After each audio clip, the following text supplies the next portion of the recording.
Well, good evening. I'm back. Let me put on my hallelujah light. Alrighty. Now, I'm not sitting here in my dining room talking to myself, just trying to impress you with a different array of magnificent sunglasses I have. My late husband loved to buy me sunglasses, needless to say. But before I put on my reading glasses, I want to leave these on so I can tell you a few things. And then I will show you what eye surgery looks like 2 days post-op. Then I will get into reading. We are going to start chapter 21. I'm always messaging new people, or I'm always telling friends, and one of my comments is, one of these days, my story is going to be told to the world. This is a gimmick, but it's not for me. One day, my story will be told to the world. Well, it hit me today for real when someone from Trinidad and Tobago,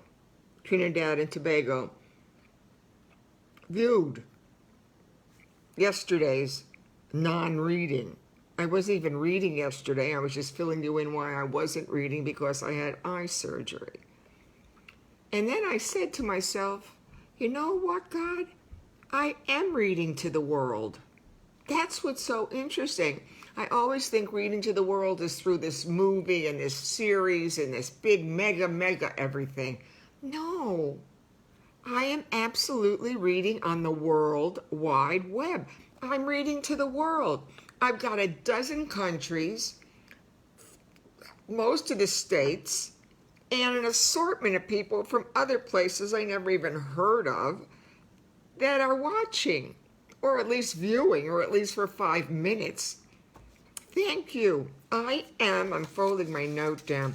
I am talking to the world. One day my story, our story, will be told to the world. Well, it's being told to the world right now. Thank you. And thank you. The other thing is, as much as I am very serious about these readings, and they will continue through this book and my hospice book, but I had as many people view yesterday my non-reading, getting on and saying I can't read tonight because my vision's blurred, I'm using these drops, this ointment. I had as many people view that as they did when I do a real formal reading and I'm serious. I find that crazy, but thank you. And if you did like the sunglasses, which some of you did, I got a lot of them, but that's not the gimmick. But I had as many people doing that yesterday. I also miss playing me back at night because I make me laugh, which I think is very important. People take themselves way too seriously. And at 76, I'm sitting here in my dining room with the light on. It's pouring outside and pitch black. I had eye surgery. I've had a really rough 6 weeks. And I'm telling you, this is reality. You know, I'm not covering anything up. I had a tear in my meniscus, dealing with it with physical therapy. Don't ever rush to surgery. Then I had a tooth extracted, which I've never had in my life. And now I had eye surgery. I had all this in 6 weeks. So cut me some slack. I've done pretty good, as long as the hair is great. So anyway, we are going to discuss where I'm taking glasses off. I'm going to put on my reading glasses and show you what an eye looks like 2 days post-op. And we're going to get into 21, which has to do with the frustrations, facing fear and the frustrations. I'll get the specific title, Coping with Frustration and Fear, Chapter 21 on Friday night, Shabbat. We touched on that in Chapter 2 early on.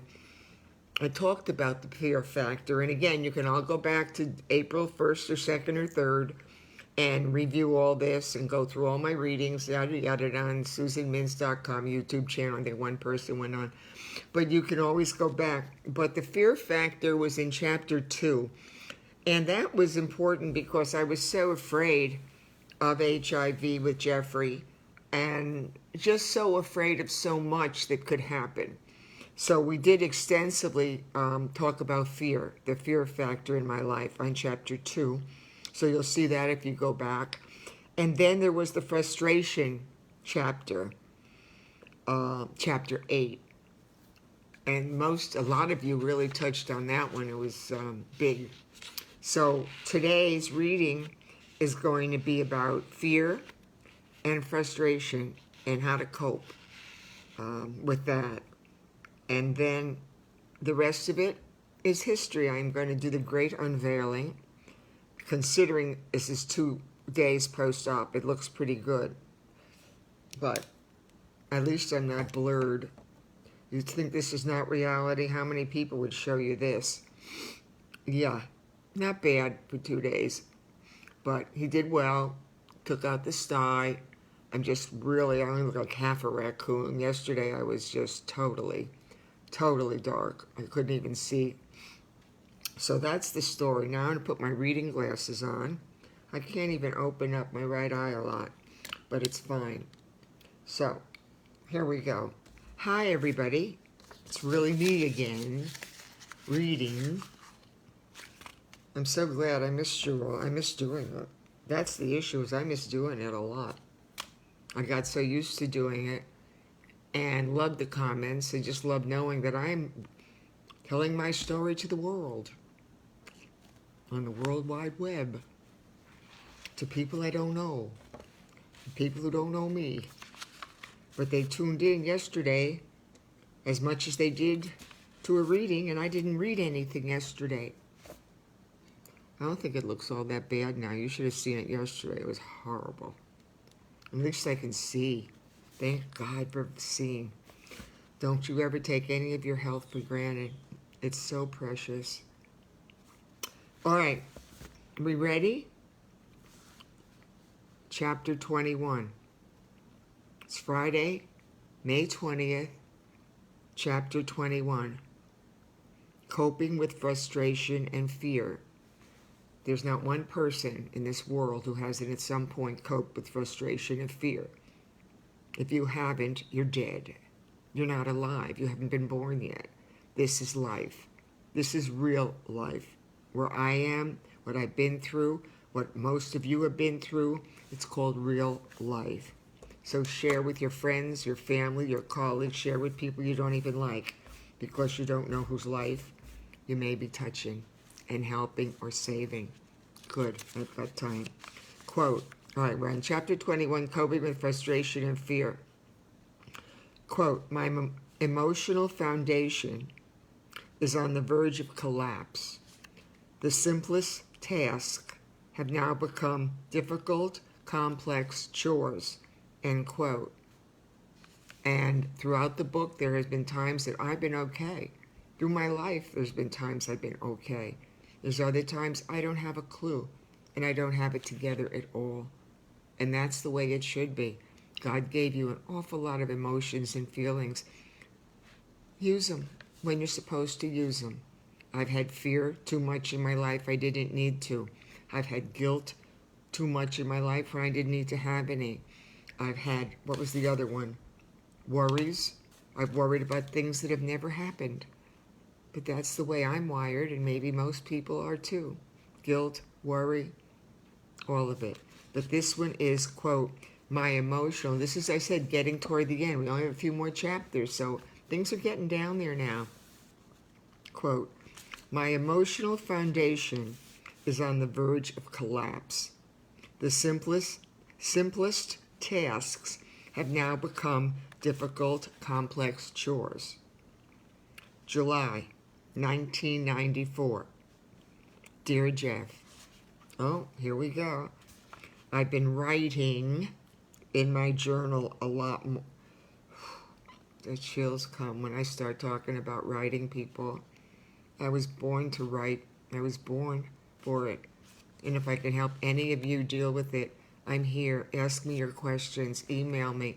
I was born to write. I wish I had thousands of you now and I could talk about it. Dear Jeff, July 1994. Dear Jeff, And don't tell me you're not a writer. If you can write your name, if you can write a sentence, if you can sign a document, you're a writer. Doesn't mean you're an author, but you can write. Everybody can write. And you know what? Maybe these are the times that it's most important for you to. I've been writing in my journal a lot more often these days. My writing has become both my therapy and my best friend. It brings me comfort, support, and is helping me to stay focused. The never-ending demands of your illness are more than I ever imagined. My mind races continuously with horrible, nightmarish thoughts, and I am exhausted from thinking about the frightening, quote, what if questions that do not have any answers. Think about that.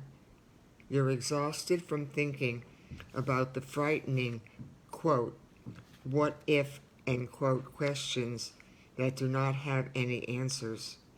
I haven't slept through the night in months and must force myself to eat. I am not sticking to schedules, managing to stay caught up, or using my time effectively. It's been months since we've enjoyed a few days without a crisis. Yeah.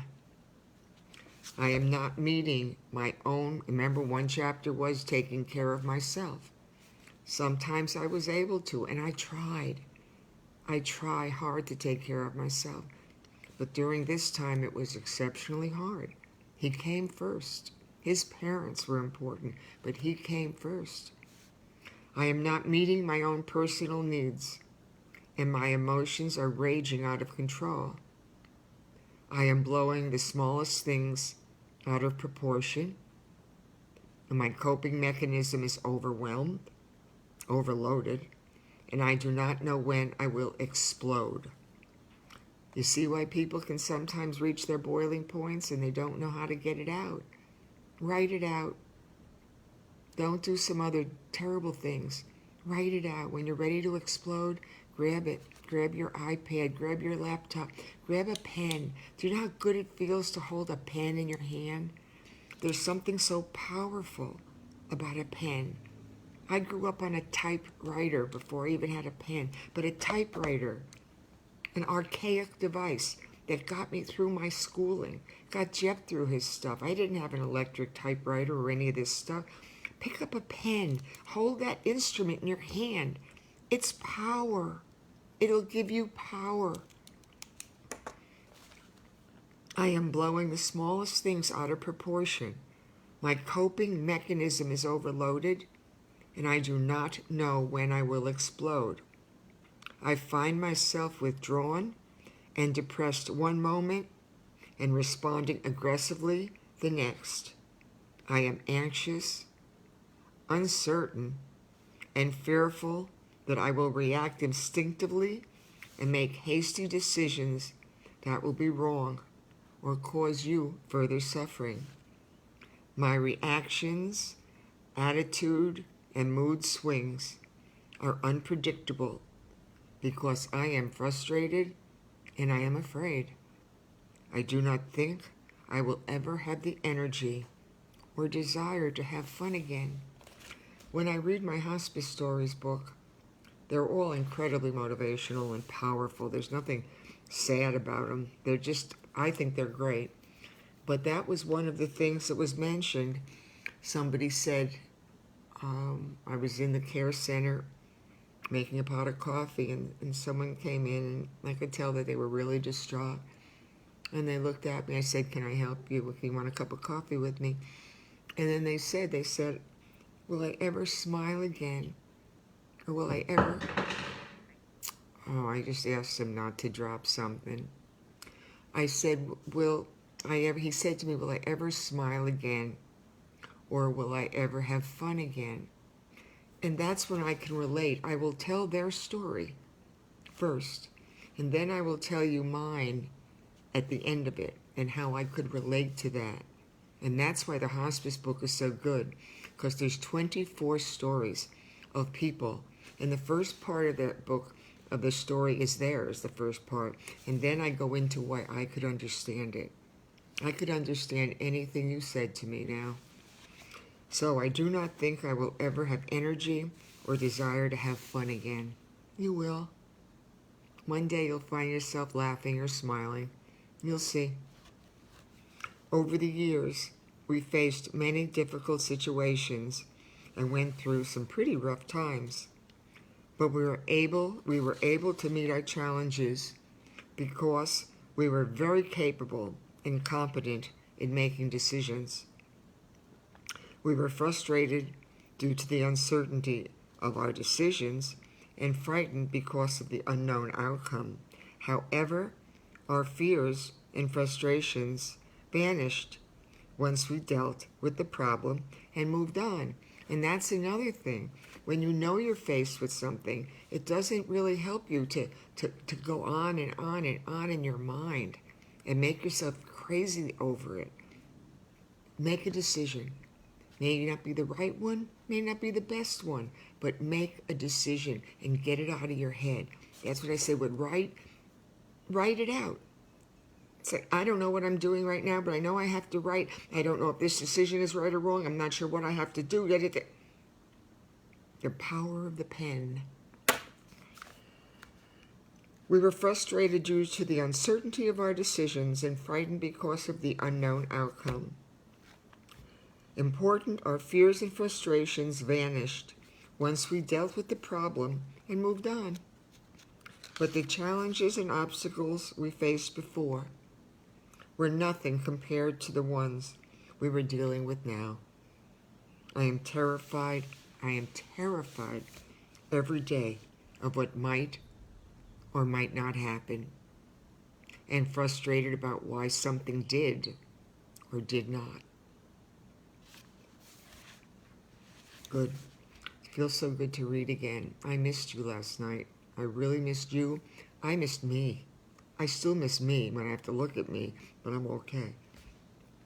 For 2 years, I have lived in a person. Remember, he was diagnosed on June 19th, 1992. Put him in the hospital on June 20th.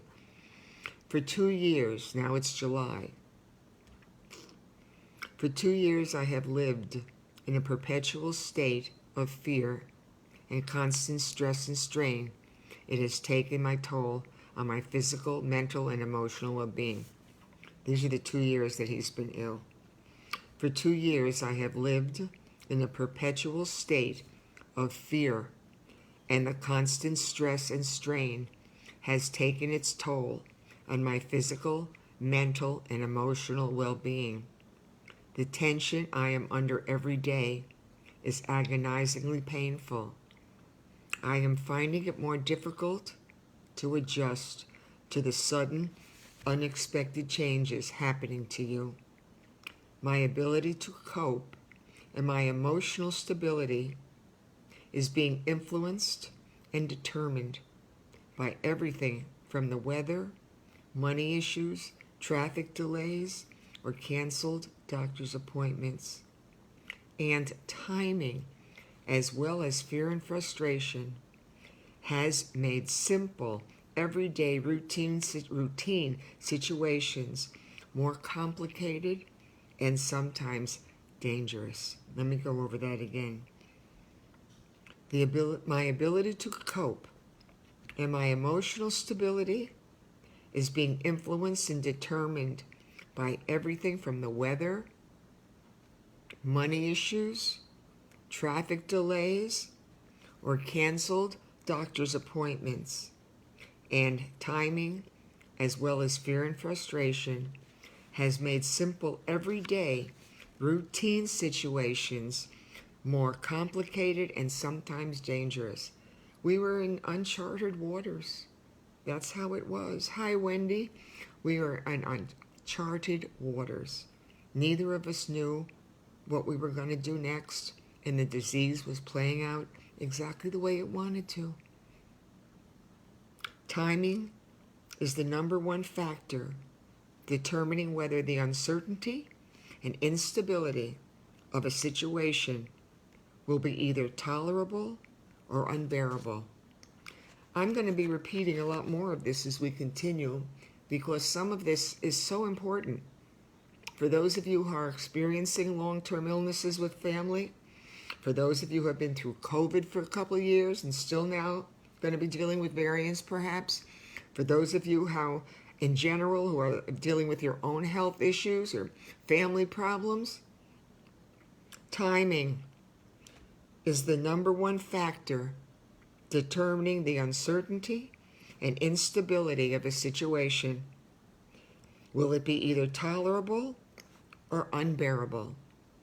Timing has turned the simple into difficult and made the difficult monumental.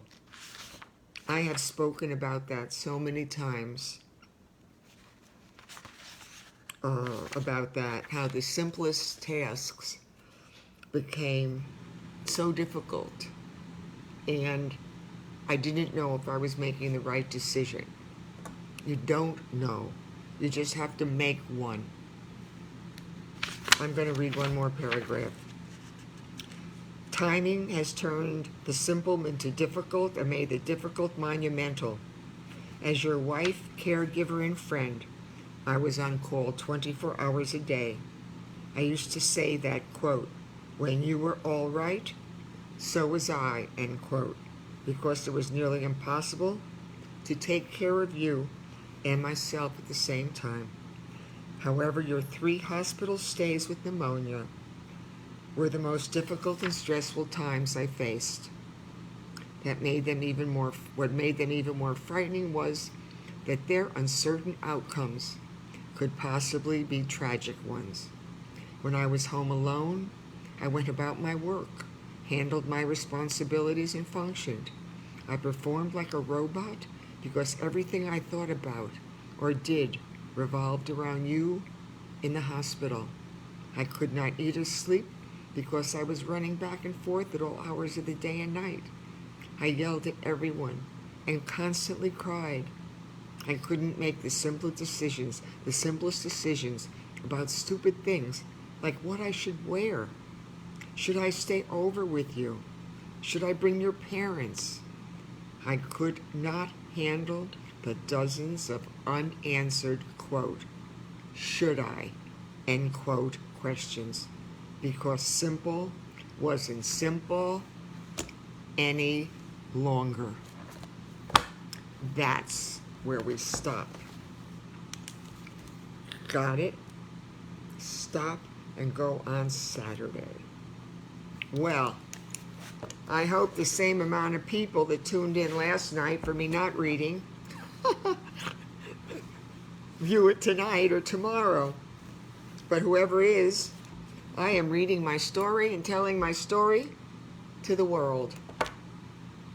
Not bad. Not bad, Wendy. Don't do this if you don't have to. So, I should put them back on. No, I think I'll end with the sunglasses. Much more dramatic on Shabbat Friday. There we go. So I will say, on this Shabbat Friday night, don't take yourself too seriously except when you have to take life seriously. And you will.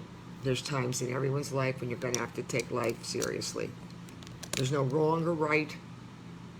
You have to just make a decision and trust it is right. When you're dealing with life, it'll come at you quick. And you're unprepared. On a dime it can turn. I have no regrets. And you're looking at a woman who's very fulfilled in many ways and unfulfilled in others yet. I just want to say, I can't. On this Friday night Shabbat. Thank you. Thank you all so much for everything. I'll say shalom, hello. And it's so good to be able to look at myself even on this little phone and not the iPad or a laptop. Somebody said, why don't you use your iPhone or your laptop? This is fine. I got used to it. But I want to say Shabbat shalom and shalom hello, and shalom goodbye, and shalom peace. Be kind. Have more patience. And call someone and tell them you love them while you can. So important. And get a pen. Get a diary. That's what I started out on. Get a journal. Get a legal pad. Get a notepad. Get anything. And whatever you're thinking right now, I don't care. Put it out. Say, I just watched a crazy lady in Boca wearing these incredibly wonderful sunglasses from Palm Beach or the Keys, talking into her phone and reading her book about her husband's death from AIDS. Can't lie. I'll always bring a message of hope, because that's me. I'm always going to have hope. Can't help it. I wasn't born with it necessarily, but that's my nature. Have hope. Have faith. Trust God. If you don't believe, that's your issue. I do. So, good Shabbos, Shabbat Shalom, and may you have a peaceful night, and I will see you tomorrow, hopefully a little bit better than I am today. I love you all so much, and I mean that, every one of you. I'm going to hit finish. Thank you, Wendy, my darling, and whoever else is at the other end of this. And there are some of you. All right. Bye. And I can listen to myself tonight. That's what's fun. Bye. Shalom.